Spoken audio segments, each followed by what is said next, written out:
Olá,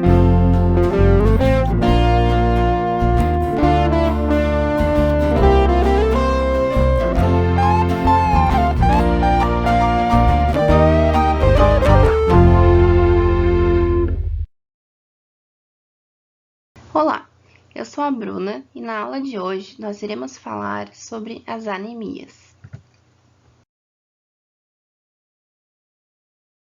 Inicialmente, precisamos entender sobre as células do sangue. As hemácias estão presentes na corrente sanguínea. Elas são as células vermelhas do sangue. São discos bicôncavos, em que a forma pode variar muito conforme as células passam pelos capilares. As hemácias, também conhecidas como eritrócitos, realizam o transporte de hemoglobina, representada nesta figura. A molécula de hemoglobina possui 4 subunidades, em que cada subunidade carrega uma molécula de oxigênio, que se liga ao ferro da hemoglobina. Essa hemoglobina ela leva oxigênio dos pulmões para os tecidos.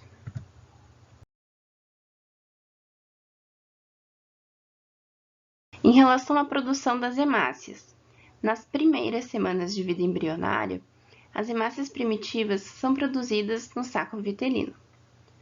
No segundo trimestre da gestação, o fígado passa a constituir o primeiro órgão de produção das hemácias, mas também número razoável é produzido pelo baço e pelos linfonodos. Durante o último trimestre da gestação e após o nascimento, as hemácias são produzidas exclusivamente na medula óssea. A partir dessas informações, iremos falar sobre as anemias.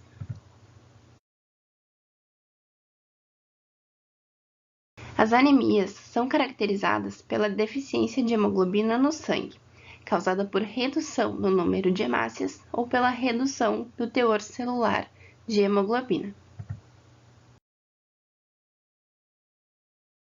Nesta aula, iremos entender sobre alguns tipos de anemias: anemia ferropriva, anemia sideroblástica, anemia plástica, anemia megaloblástica e a anemia hemolítica.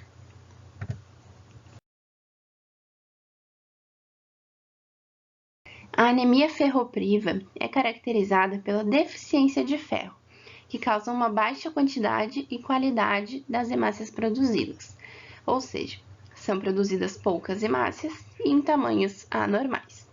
As principais causas desse tipo de anemia é a perda de ferro e a redução da absorção ou ingestão do ferro.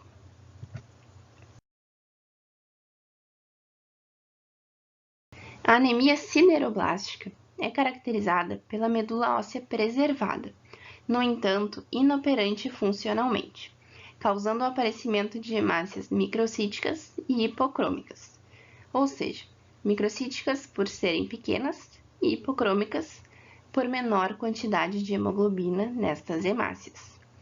As principais causas são adquiridas ou hereditárias, sendo as hereditárias a forma mais comum desse tipo de anemia.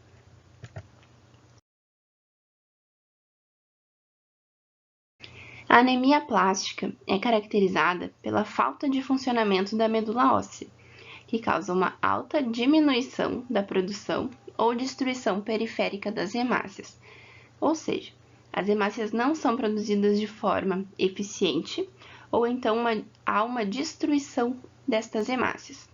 As principais causas são altas doses de radiação ou de quimioterapia. Geralmente ocorrem em pacientes oncológicos.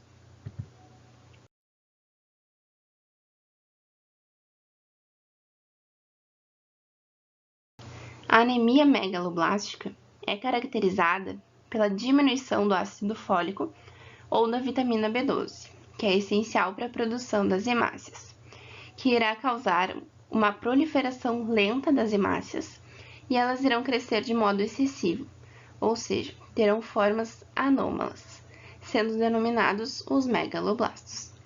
As principais causas são a deficiência de vitamina B12 e ácido fólico e, consequentemente, defeitos na síntese do DNA.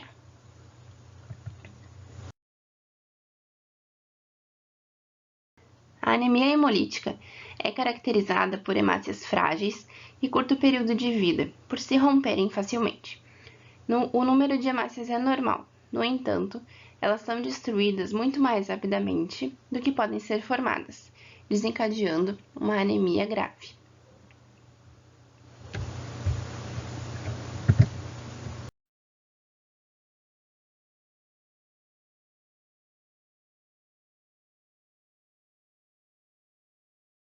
A esferocitose hereditária é caracterizada por hemácias muito pequenas e esféricas. Não tem forma flexível e frouxa. São incapazes de suportar as formas com que as hemácias adquirem para passarem pelos capilares.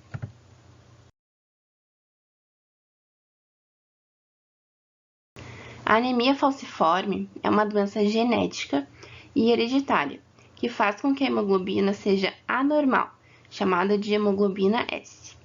Esse tipo de anemia causa a deformação das hemácias, em que elas ficam mais rígidas e em formato de foice, e por esse motivo elas se rompem com maior facilidade. Situações como a baixa disponibilidade do oxigênio podem agravar esse tipo de anemia.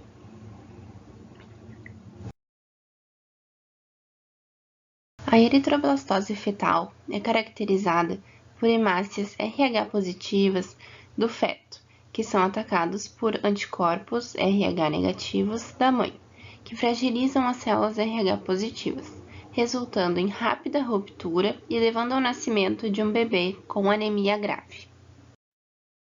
E essa foi a nossa aula sobre anemias. Obrigada pela atenção.